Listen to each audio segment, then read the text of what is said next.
Who am I speaking with? This is the Zodiac speaking. Before I kill you, I'm gonna throw your baby out the window.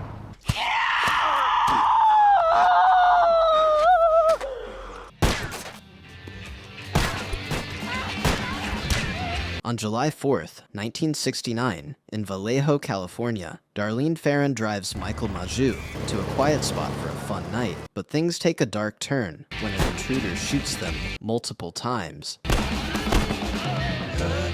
The murderer then calls the police, informing them of the crime and revealing that he was the one who killed them. 4 weeks later, Robert Graysmith, a political cartoonist, prepares his son for school like any other day. When he arrives at his office at the Chronicle, he learns during a board meeting that they have received an encrypted letter from the murderer.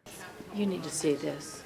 Demanding that part of the cipher be published on the front page by August 1st. If not, he threatens to go on another killing spree. The other two parts of the ciphers have been sent to the Times and the San Francisco Examiner. I will cruise around all weekend, killing lone people in the night. As the board discusses the legitimacy of the letters and how to crack the ciphers, Robert quietly copies the code, but he's later dismissed to finish his sketches. Paul Avery, one of the editors, calls Sergeant Jack Mullinax and confirms that the incident matches the letter sent to them. Just want to check if you had an unsolved firearm-related homicide on Christmas and maybe one on July 4th. He learns that Michael survived the shooting and reports his findings back. The Times and Examiner agree to run the story, but not on the front page. Heyman, one of the editors, advises the Chronicle to publish theirs, as the killer requested, to avoid being blamed if more people are killed. Robert leaves the meeting, but later returns with his sketches. Robert! We need the cartoon. Only for Templeton to dismiss him again, like he was swatting away a mosquito that thought it was Picasso. Later, after work, Robert sees Paul and the other editors at a bar discussing the incident. He goes home and pins the ciphertext on his wall. Days later, as the FBI and CIA begin trying to solve the cipher, the Chronicle publishes the article, and the public starts attempting to decode it. 3 days later, Paul hands Robert the cracked code, solved by a history teacher and his wife, and Robert reads it fluently. He notices an anagram at the bottom and deciphers it, learning it means the most dangerous animal. Templeton later shows Paul another letter from the killer. Another letter. More of the same. This time leaving a name, referring to himself as Zodiac. A month and a half later, Brian Hartnell and Cecilia Shepard, a couple, go to Lake Berryessa for a holiday. Cecilia notices someone watching them and alerts Brian, but he dismisses it since the area is a public park. Suddenly, the stalker approaches wearing a hood and carrying a gun. Oh my god, he has a gun. Don't move. Demanding they hand over everything they have. After they comply, he gives Cecilia a rope to tie Brian, then ties her up himself and stabs them multiple times. Later, Brian contacts the police, describing the hooded killer and how he murdered Cecilia. The Chronicle editors learn of Zodiac's killings. Paul, taking an interest in Robert, watches him sketch a cartoon image of the killer. Heyman arrives, prompting Robert to hurriedly show the anagram he deciphered, calling it a dangerous game. People, the most dangerous game. 2 weeks later, a curfew is declared across several counties, but it doesn't stop Zodiac from killing again, this time murdering a taxi driver, Paul Stein, in San Francisco. A child witness calls the police, but Zodiac escapes before they arrive. Detectives Dave Toschi and Bill Armstrong investigate, finding that Stein was shot in the back of the head, and his wallet and keys were stolen. Dave spots a 9mm bullet casing and, based on prior information, initially suspects the killer to be African American, but the witness insists it was a Caucasian male with glasses, a crew cut, and a dark jacket. It looked like they were drunk and fighting. Yeah, and he had a rag. 3 days later, Zodiac sends a piece of Stein's blood-stained shirt to the Chronicle as proof. Dave and Bill retrieve the evidence. Dave. Paul, where's his shirt? In a letter sent with the shirt, Zodiac mocks the police, claiming they couldn't catch him because they were too busy racing motorcycles. Robert tries to speak up in the board meeting, but he's shushed. After hearing part of what Robert said, Dave checks the section of the letter where Zodiac threatens to shoot children as they exit a school bus, saying he'll deflate the tires. And then pick off the kiddies as they come bouncing out. Jesus Christ, who's got school buses? Dave quickly orders elimination prints from the staff before taking the letter. On his way out, Paul tries to talk to him, but Dave brushes him off. Hey, come on. After Dave leaves, Robert approaches Paul, asking for more information about Dave and sharing his suspicion that Zodiac will send another code. But Paul tells him not to worry. Days later, as Robert takes his son to the bus stop, he decides to drive him to school rather than risk him riding a school bus. You know what? I'm gonna drive today, okay? 10 hours later, Dave takes the letters to Sherwood, a handwriting expert, who finds similarities in the lowercase r's. On the news, a reporter announces Zodiac's killings and urges the public to call if they have a suspect, because nothing says effective policing like crowdsourcing it to your Aunt Carol, who watches too much Dateline. The next day, the Chronicle is swamped with calls from people claiming to have information on Zodiac. Bill phones Jack, requesting a meeting with Michael, the survivor, and the only person to have seen Zodiac's face, but Michael has been missing since leaving the hospital. Bill asks Jack for more information, but Jack also requests the prints and handwriting samples. 2 deputies arrive, reporting that they saw the suspect the night of the cab driver's murder, but at the time they were given a description of an African-American male. The guy was wearing a dark jacket. There's no way. He would have been covered in blood. So they overlooked him. Bill instructs them to meet with a sketch artist to make a composite. At the Chronicle, Robert and Paul talk about the water theory, the idea that every attack has occurred near a body of water. But Paul tells Robert they shouldn't approach the case using typical police patterns. They note that fingerprints from 3 of the crime scenes are unusable. Meanwhile, Dave and Bill try to understand Zodiac's motives for killing. 2 nights later, Dave receives a call informing him that Zodiac phoned Oakland PD half an hour earlier. He learns that Zodiac will call in to Jim Dunbar's morning show within the next 3 hours and wants Melvin Belli to be on the show to counsel him. Dave rushes to the station with Melvin and Bill, where they encounter a swarm of journalists. Minutes later, Melvin goes live on the morning show, and Zodiac calls in. Who am I speaking with? This is the Zodiac speaking. Giving his name as Sam and complaining of migraines, Melvin suggests meeting at St. Mary's Church in Chinatown, but Sam refuses, instead proposing they meet in front of the St. Vincent Depot in Daly City at 10:30. After the call, Melvin drives to the location with a large police convoy, but Zodiac never shows. Later, Dave plays the call for Brian, who doesn't believe it's the real Zodiac because the voice sounds too young. It's the voice is too high. It's too young.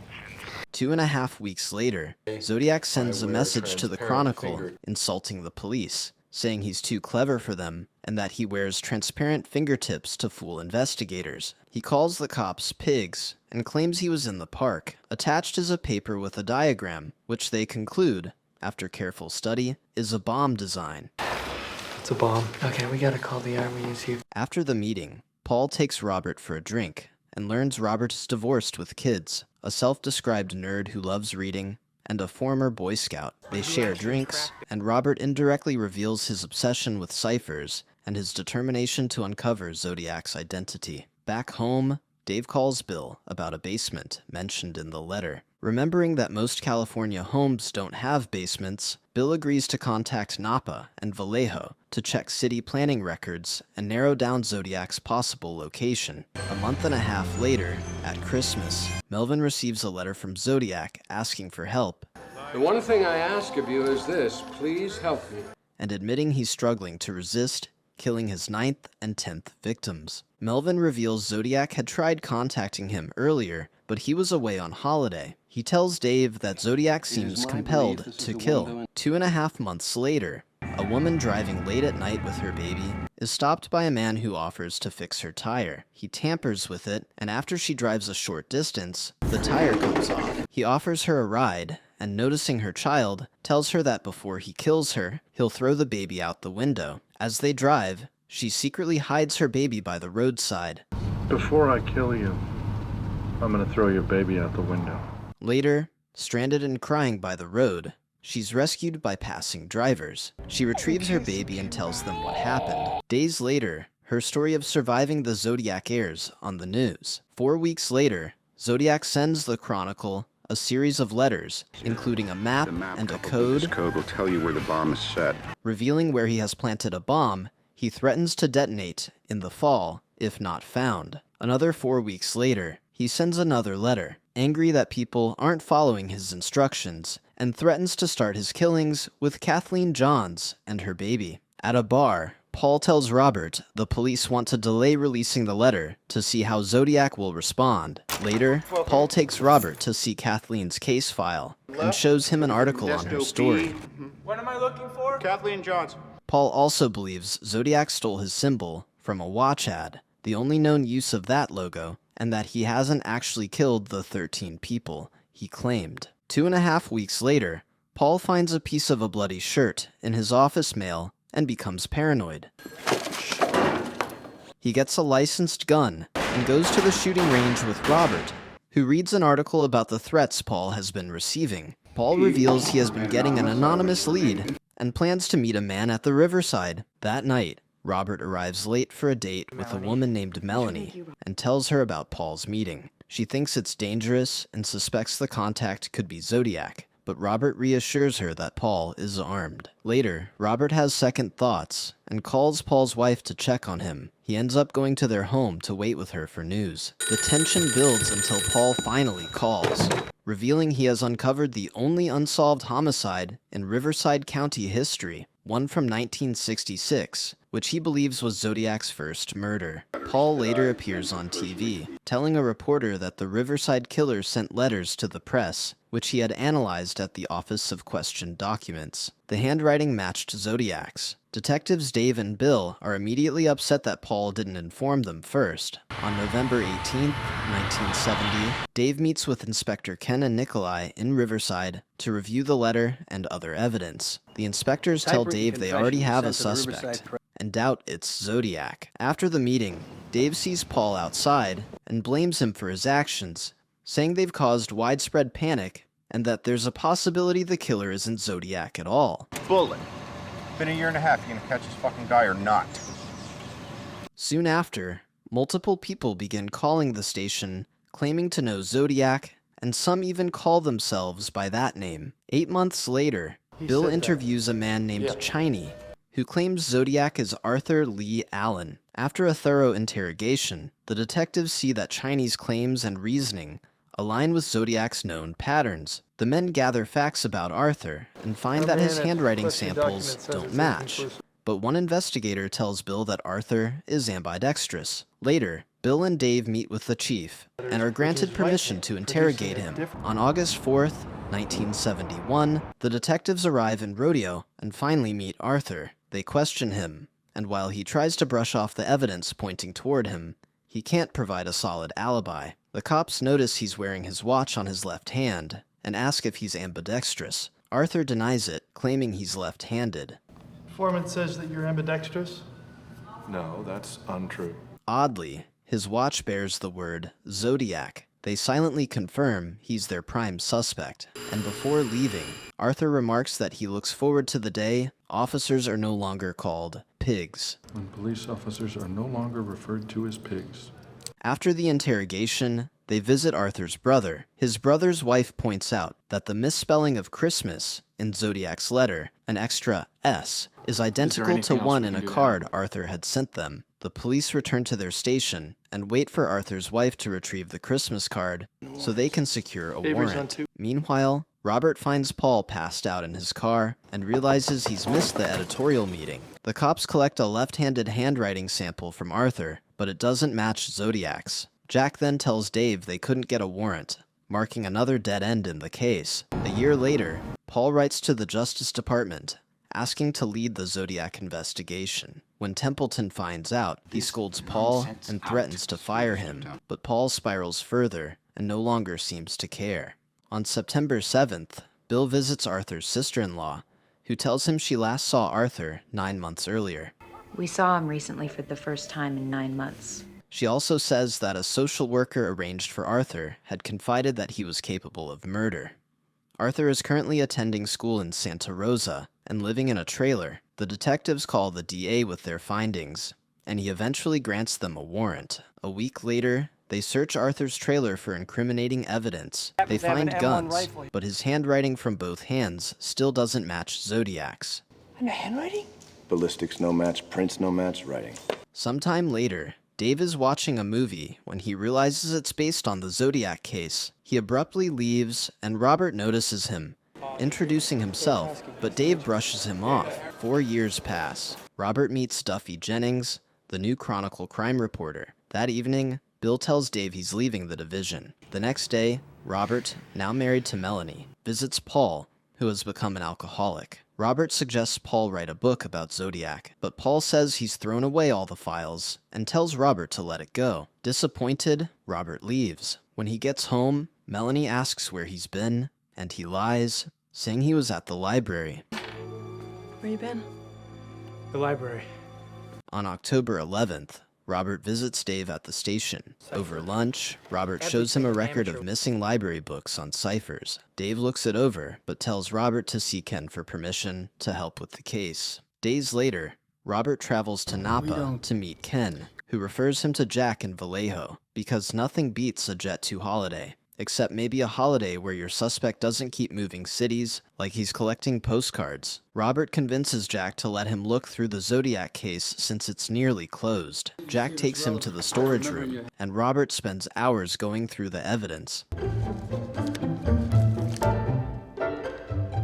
After compiling what he's learned, Robert meets with Dave and shares his theory about Zodiac and Darlene, suspecting that she knew him and that her family had been contacted minutes after her death. Dave tells him to visit Melvin. When Robert does, Melvin's housekeeper tells him Zodiac had called on Melvin's birthday, saying he would kill that day. Robert learns when Melvin traveled that holiday and informs Dave, who connects him with Nikolai. But Nikolai feels Robert is wasting his time. When Robert gets home, Melanie becomes angry after discovering he's writing an article about Zodiac, fearing the killer will target them. Their argument is interrupted by a phone call. A stranger tells Robert that Zodiac has an obsession with movies and records his murders. Before hanging up, the caller says Zodiac's real name is Rick Marshall. The next day, Robert meets with Sherwood, who tells him that a man named Wallace had visited a month earlier, also claiming Rick Marshall was the Zodiac.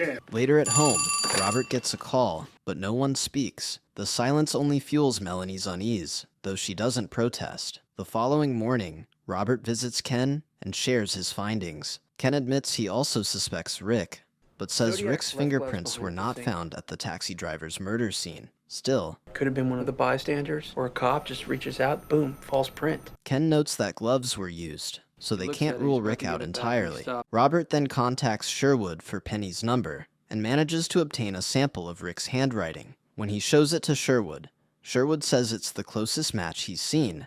I'll need to see more samples. Yeah, but is it... Oh, no, it's as close as I've ever seen. But the letter K's don't match. On April 25th, Zodiac sends a letter to Dave, naming him specifically. On the news, however, a reporter accuses Dave of writing the letter himself, and even a famous author claims it was a publicity stunt. As a result, Dave is demoted from homicide. When Robert tries to reach him for help in locating Darlene's sister, Linda, Dave refuses and warns Robert never to contact him again. What are you saying, he's wrong? I'm saying stop calling my house. Robert chokes on the rejection with all the grace of a cat being shoved into a bathtub, but despite the setback, Robert continues his research, even getting his children to help. On August 9th, Robert finally cracks Zodiac's cipher and appears on TV. The public stunt shatters the fragile state of his marriage. Melanie, already paranoid about Zodiac, argues with him for making such a risky move. Later, Robert meets Bob Vaughn at Bob's house and shows him a poster he believed Rick drew, thinking the handwriting matched Zodiac's. To Robert's surprise, Bob admits he drew it himself. Bob then insists Robert follow him into his basement to look for the film. It's not a problem. They're just down in the basement. At that moment, Robert remembers that very few houses in California have basements. Uneasy but curious, he follows Bob until fear takes over and he bolts for the door. Bob calmly unlocks it for him. When Robert gets home, he discovers that Melanie has left him and taken the kids. Still obsessed, Robert tracks down Linda in jail and learns that the man Darlene knew wasn't Rick. but Arthur. No. Just say it. It wasn't Rick. Robert rushes to Jack to share the discovery, but Jack closes the case. Weeks later, Robert lives like a shut-in, unemployed, and consumed by the Zodiac investigation. One day, Melanie visits, sees his deteriorating condition, and hands him a package. She tells him to wrap up the case because the kids miss him. After she leaves, he opens the package to find a photocopy of Arthur's driver's license, its date matching the one he had deduced in his conversation with Melvin's housekeeper. In the middle of the night, Robert races to Dave's house and wakes him. Mentioning Arthur's name softens Dave's anger, and he lets Robert in. Robert, I am calling the police. It's Arthur Lee Allen! Robert reveals that Arthur's birthday, December 18th, is the same day Zodiac called Melvin at home. Dave then shows Robert a letter Arthur wrote to him 3 years earlier, asking for help with the investigation. The next day, they meet at a restaurant and review the files together. Robert points out that Arthur lived only 50 meters from Darlene's house. Realizing Arthur could truly be Zodiac, Dave tells Robert to finish his book, but warns there isn't enough evidence to make a solid case. Years later, Robert tracks Arthur to a hardware store and stares at him for several seconds before walking away. Several years after that, Robert's book on Zodiac becomes a bestseller. George Bewart, a cop who has taken over the case from Jack, meets with Michael, the missing witness from years ago, and Michael identifies Arthur as the man who shot him and killed Darlene. Authorities plan to charge Arthur with murder, but before they can, he dies of a heart attack. In 2002, a partial DNA profile from a 33-year-old Zodiac letter does not match Arthur's. Still, with all other evidence pointing to him, investigators refuse to rule him out. In 2004, the SFPD officially deactivates its Zodiac case, though it remains open in other counties, with Arthur Lee Allen as the only suspect. Dave retires in 1989 and is officially cleared of accusations that he wrote the Zodiac letter himself. Paul dies in 2000. Robert now lives in San Francisco and enjoys a healthy relationship with his children. He says he has not received any anonymous calls since Arthur's death. The end. Thank you for sticking to the end of my video. Please do me the biggest favor by leaving a like, comment, and subscribe, and I hope to see you in the next video.